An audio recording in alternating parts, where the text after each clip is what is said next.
എല്ലാവർക്കും computer science vocational കോഴ്സിൻ്റെ ഒന്നാമത്തെ സെമസ്റ്ററിലെ രണ്ടാമത്തെ ക്ലാസ്സാണ്. കഴിഞ്ഞ ക്ലാസ്സിൽ നമ്മൾ ക്യാരക്ടറിസ്റ്റിക്സ് ഓഫ് കമ്പ്യൂട്ടേഴ്സ് പഠിച്ചു കഴിഞ്ഞു. ഇന്ന് കമ്പ്യൂട്ടർ സിസ്റ്റവുമായി ബന്ധപ്പെട്ട അടിസ്ഥാനപരമായ യൂണിറ്റുകളെയാണ് പരിചയപ്പെടാൻ ആഗ്രഹിക്കുക. നമുക്ക് ആദ്യമേ തന്നെ അവയെ മനസ്സിലാക്കാൻ ശ്രമിക്കാം. കമ്പ്യൂട്ടർ സിസ്റ്റത്തെ നമ്മൾ പരിശോധിച്ചാൽ അവ ഒത്തിരി അധികം ചെറിയ കോമ്പണൻസ് ഒരുമിച്ച് ചേർന്നതും ഒരു പ്രത്യേക ഉദ്ദേശത്തിന് വേണ്ടി പ്രവർത്തിക്കുന്നതും ആയിരിക്കും എന്ന് കാണാൻ കഴിയും. ഏത് പ്രവർത്തനം എടുത്താലും അവിടെ നമുക്ക് മനസ്സിലാക്കാൻ കഴിയുക, നമ്മുടെ കയ്യിലുള്ള റോ ആയിട്ടുള്ള ഇൻഫർമേഷനെ വളരെ കൃത്യമായി പ്രോസസ്സ് ചെയ്ത് നമുക്കാവശ്യമുള്ള വിവരങ്ങളായി കൈമാറ്റം അല്ലെങ്കിൽ മാറ്റുക എന്നുള്ളതാണ് കമ്പ്യൂട്ടർ സിസ്റ്റത്തിൻ്റെ പരമപ്രധാനമായ ഉത്തരവാദിത്വം. അപ്പോൾ ഈ ഉത്തരവാദിത്വം നിർവഹിക്കാനായിട്ട് ഡേറ്റ നമ്മൾ കമ്പ്യൂട്ടർ സിസ്റ്റത്തിനകത്ത് കൊടുക്കേണ്ടിയിരിക്കുന്നു. അങ്ങനെ ഡേറ്റ കമ്പ്യൂട്ടർ സിസ്റ്റത്തിനകത്ത് കൊടുക്കാനായിട്ട് ഉപയോഗിക്കുന്ന യൂണിറ്റിന് ഇൻപുട്ട് യൂണിറ്റ് എന്നും, അവ പ്രോസസ്സ് ചെയ്യാനായിട്ട് ഉപയോഗിക്കുന്ന യൂണിറ്റുകളെ CPU എന്നും, CPU ലഭ്യമാകുന്ന ഉത്തരങ്ങളെ തിരിച്ച് ആവശ്യക്കാരന് നൽകുന്ന യൂണിറ്റാണ് ഔട്ട്പുട്ട് യൂണിറ്റ് എന്നും അറിയപ്പെടുന്നത്. ഇതുകൂടാതെ കമ്പ്യൂട്ടറിന് ഇത്തരം ഡേറ്റയെയും പ്രോഗ്രാമുകളെയും ഒക്കെ സൂക്ഷിച്ചു വയ്ക്കാനായിട്ട് മെമ്മറി ഡിവൈസസുകളും ആവശ്യമാണെന്ന് മനസ്സിലാക്കാം. ഇത്തരത്തിലുള്ള input, output, memory, central processing unit ഇവയൊക്കെ ചേർന്നതാണ് കമ്പ്യൂട്ടറുകളുടെ ഹാർഡ്വെയർ എന്നത്. ഏതൊരു ഹാർഡ്വെയറും CPU-യുമായി ബന്ധപ്പെട്ടാൽ മാത്രമേ അവകൾക്ക് പ്രവർത്തിക്കാനായിട്ട് കഴിയൂ. Any hardware devices connected to the computer or any part of the computer outside the CPU, CPU-വിന് പുറമെ കണക്ട് ചെയ്തിരിക്കുന്ന ഭാഗത്തെ നമ്മൾ പെരിഫറലുകൾ എന്നാണ് വിളിക്കുക. അതായത് കമ്പ്യൂട്ടർ സിസ്റ്റത്തെ സംബന്ധിച്ചിടത്തോളം CPU-യിലേക്ക് പല തരത്തിലുള്ള ഡിവൈസും കണക്ട് ചെയ്യും. CPU-വിന് പുറമേയുള്ള കണക്ട് ചെയ്യുന്ന ഡിവൈസുകൾ, ഉദാഹരണം കീബോർഡ്, മൗസ്, മോണിറ്റർ എന്നുള്ളവയൊക്കെ ഈ ഗണത്തിൽ പെടുന്നവയാണ്. അവയെ നമ്മൾ പെരിഫറൽസ് എന്ന് വിളിക്കുകയും ചെയ്യും. ഒരു കമ്പ്യൂട്ടർ സിസ്റ്റത്തിൻ്റെ പിക്ചർ നമ്മൾ നോക്കിയാൽ ഇത്തരം കോമ്പണൻസ് അതിന് ഉൾപ്പെട്ടിരിക്കുന്നതായിട്ട് കാണാം. ഇടതുവശത്തായി ഇൻപുട്ട് യൂണിറ്റും, പിന്നെ ഇത് പ്രോസസ്സ് ചെയ്യാനായിട്ട് ഉപയോഗിക്കുന്ന സെൻട്രൽ പ്രോസസ്സിംഗ് യൂണിറ്റും, ആ സെൻട്രൽ പ്രോസസ്സിംഗ് യൂണിറ്റിനുള്ളിൽ രജിസ്റ്റേഴ്സും, കൺട്രോൾ യൂണിറ്റും, അരിത്തമെറ്റിക് യൂണിറ്റ് എന്ന് പറയുന്ന 3 യൂണിറ്റും, അവ മെമ്മറി യൂണിറ്റുമായിട്ട് നേരിട്ട് ബന്ധപ്പെട്ടും ഇവ പ്രൊഡ്യൂസ് ചെയ്യുന്ന ഇൻഫർമേഷൻ ഔട്ട്പുട്ട് യൂണിറ്റിലൂടെ പുറത്തേക്ക് നൽകിയും ഇത്തരത്തിലുള്ള ഒരു സിസ്റ്റമാണ് കമ്പ്യൂട്ടർ സിസ്റ്റം എന്നത്. എങ്ങനെയാണ് ഒരു കമ്പ്യൂട്ടർ സിസ്റ്റം വർക്ക് ചെയ്യുക എന്ന് നമുക്ക് നോക്കാം. പ്രധാനമായിട്ടും നേരത്തെ പറഞ്ഞ പോലെ 3 സ്റ്റെപ്പുകളാണ് കമ്പ്യൂട്ടർ സിസ്റ്റത്ത് നടക്കുക. 3 കാര്യങ്ങൾ: ഇൻപുട്ട് സ്വീകരിക്കുക, അവയെ പ്രോസസ്സ് ചെയ്യുക, പ്രോസസ്സ് ചെയ്ത ഇൻഫർമേഷൻ പുറത്തേക്ക് നൽകുക. ഒരു കമ്പ്യൂട്ടർ ചെയ്യേണ്ട ജോലിയെ പല നിർദ്ദേശങ്ങളായിട്ട് സ്പ്ലിറ്റ് ചെയ്തിരിക്കുന്നു. അത്തരം നിർദ്ദേശങ്ങൾ, ഇപ്പോൾ ഒരു കാര്യം കമ്പ്യൂട്ടറിനെ കൊണ്ട് ചെയ്യിക്കണമെങ്കിൽ ഒത്തിരി ചെറിയ ചെറിയ നിർദ്ദേശങ്ങൾ കൊടുത്താൽ മാത്രമേ ഒരു വലിയ ജോലി ചെയ്തു തീരത്തുള്ളൂ. അത്തരത്തിൽ കൊടുക്കുന്ന നിർദ്ദേശങ്ങളൊക്കെ കളക്ട് ചെയ്താൽ അവയെ നമ്മൾ കമ്പ്യൂട്ടർ പ്രോഗ്രാം എന്ന് വിളിക്കുന്നു. ഈ ഇൻസ്ട്രക്ഷൻസ് എന്താണ് പ്രവർത്തിക്കേണ്ടത് എന്ന് കമ്പ്യൂട്ടറിന് നിർദ്ദേശം കൊടുക്കുക ആണ് ചെയ്യുന്നത്. കമ്പ്യൂട്ടർ ഇൻപുട്ടുകളെ അക്സെപ്റ്റ് ചെയ്യുന്നു, പല തരത്തിൽ നമുക്ക് ഇൻപുട്ട് കൊടുക്കാം. ആ കൊടുക്കുന്ന ഇൻപുട്ടിനെ പ്രോസസ്സ് ചെയ്യുന്നു, ചില കാൽക്കുലേഷൻസ് സോർട്ട് ചെയ്യുന്നു. അത്തരത്തിൽ ഈ കൊടുക്കുന്ന ഡേറ്റയിൽ പല മാനിപ്പുലേഷൻസ് നമുക്ക് ചെയ്യാൻ കഴിയും. അവ പുതിയ ഒരു ഔട്ട്പുട്ട് പ്രൊഡ്യൂസ് ചെയ്യുകയും ചെയ്യുന്നു. സെൻട്രൽ പ്രോസസ്സിംഗ് യൂണിറ്റിനെ സംബന്ധിച്ചിടത്തോളം സെൻട്രൽ പ്രോസസ്സിംഗ് യൂണിറ്റാണ് കമ്പ്യൂട്ടറിൻ്റെ ബ്രെയിൻ എന്നറിയപ്പെടുക. അവയാണ് കമ്പ്യൂട്ടറുമായി ബന്ധപ്പെട്ട ഇന്റേണലും എക്സ്റ്റേണലുമായ ഡിവൈസസിനെയും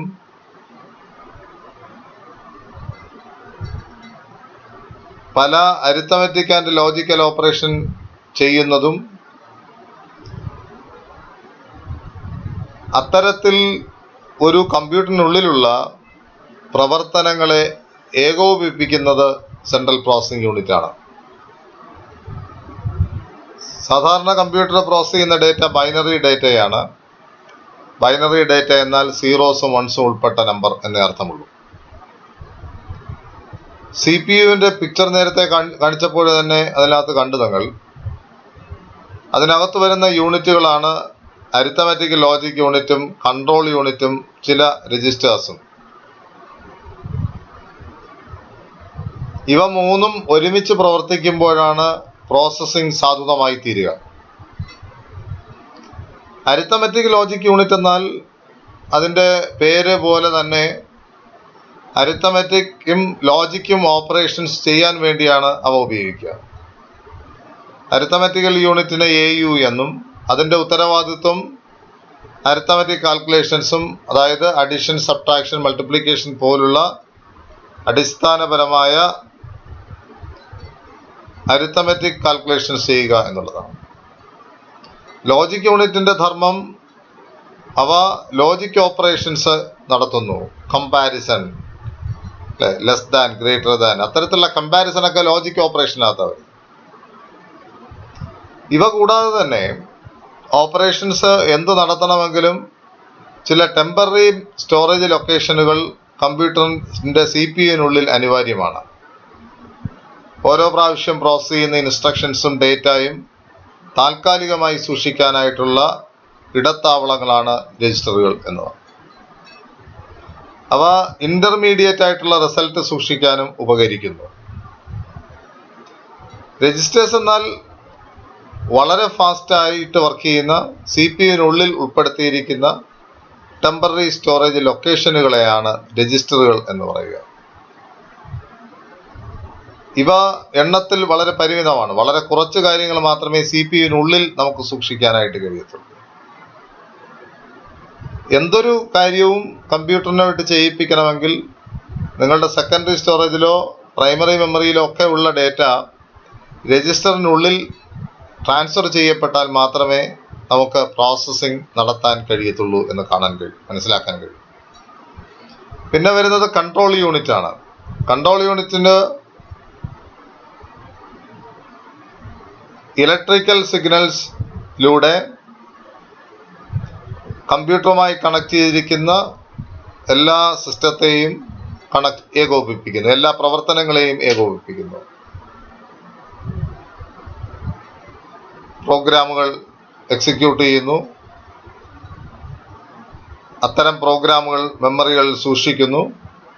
അപ്പോൾ മെമ്മറിയുമായിട്ടുള്ള കണക്ഷൻ ഉണ്ട്, ഇൻപുട്ട് യൂണിറ്റുമായിട്ടുള്ള കണക്ഷൻ ഉണ്ട്. ഇത്തരത്തിൽ വിവിധ യൂണിറ്റുകളെ തമ്മിൽ കൺട്രോൾ ചെയ്യുന്ന, നിയന്ത്രിക്കുന്ന യൂണിറ്റാണ് കൺട്രോൾ യൂണിറ്റ്.